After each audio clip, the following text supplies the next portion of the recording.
Okay, so I think we do want to play first against this guy. This hand is perfectly acceptable. We have some early drops. We have this guy with some black cards.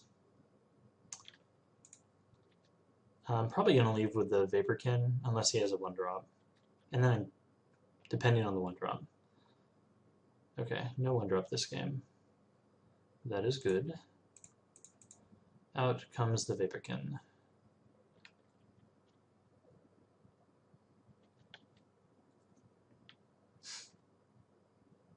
Okay, and no 2-drop. So this is already a dramatically different game.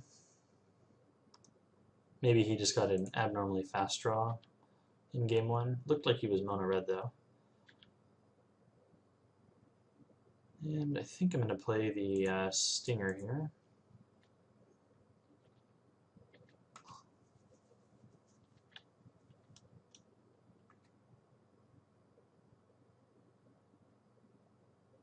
This can eat quite a few creatures with 1 toughness. Rum num num num.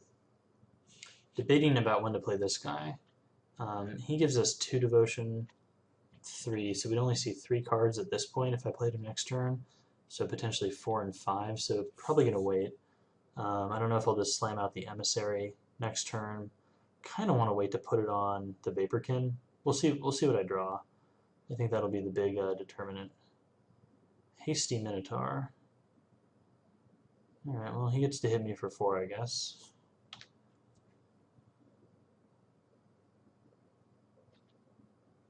Alright, so it would probably be greedy of me to try and force this guy to get in and then eat him.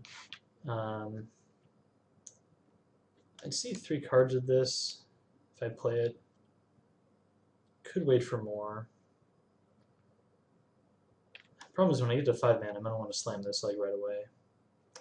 Could also just play this guy. Kind of like just playing this guy.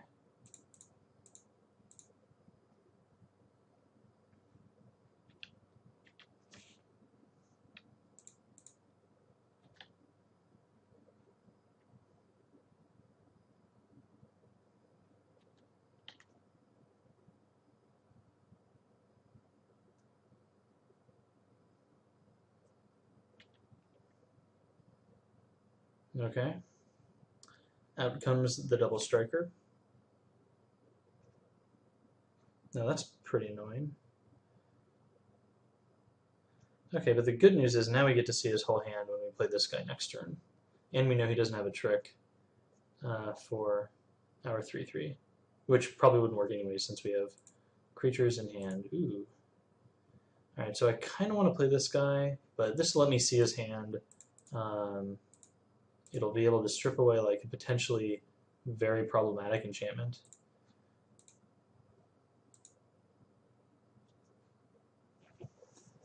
Like that. Alright, so just getting rid of this thing, I think. And then probably just leaving these guys back.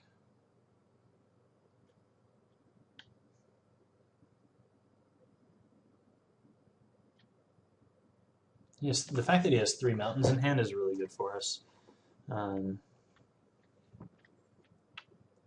Means he's basically in top deck mode. That was a pretty good draw for a top deck, but we have Baleful Eidolon, so I'm not super worried. So I think what we're going to do is attack this, and then I'm going to bestow on the 1/3.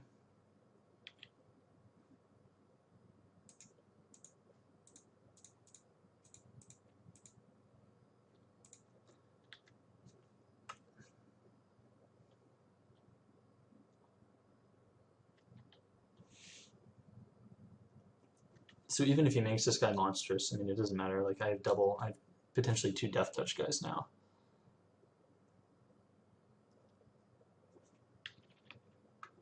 Alright, so he's making it monstrous, and that's fine.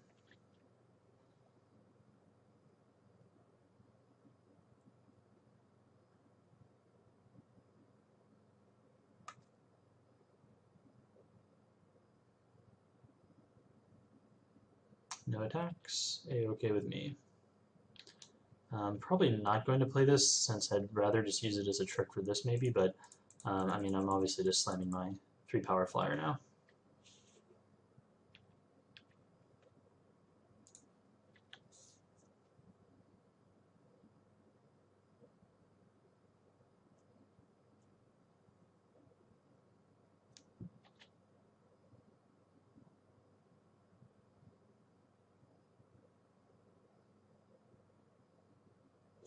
Alright, so he's getting in. I'm just going to block it, do the trade.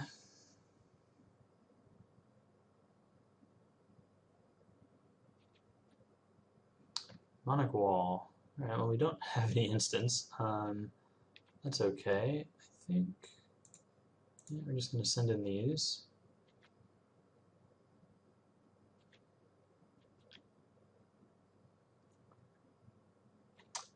So I could play this. Probably worth it. Yeah, and we can just start eating his guys.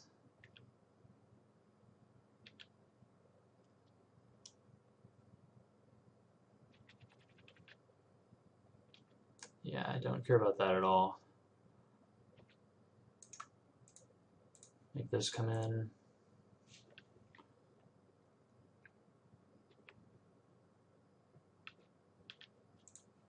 And then pick it off.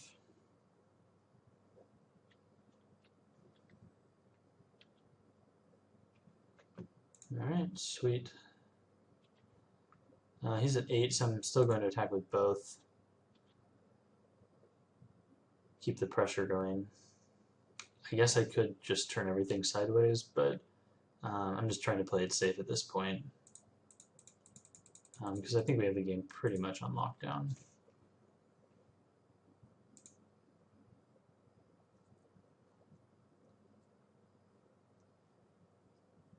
Alright, that went much better. So, these guys maybe have merit just because he does have, you know, like the 2-1s and stuff, but they're just so clunky. I feel like I'm realistically not going to have time. So let's take a look at my 5s. This guy seems pretty good against him since it gains life and kind of swings, you know, the battle in the other direction for me. So it might be worth putting that in instead of this, perhaps. I mean, this is a nice, you know, finisher, but I have this. I have the giant. I have, you know, the emissary and some other flyers, so I don't think I need this. And this lets me, yeah, alright, I think I'm going to make that change. Go into game 3.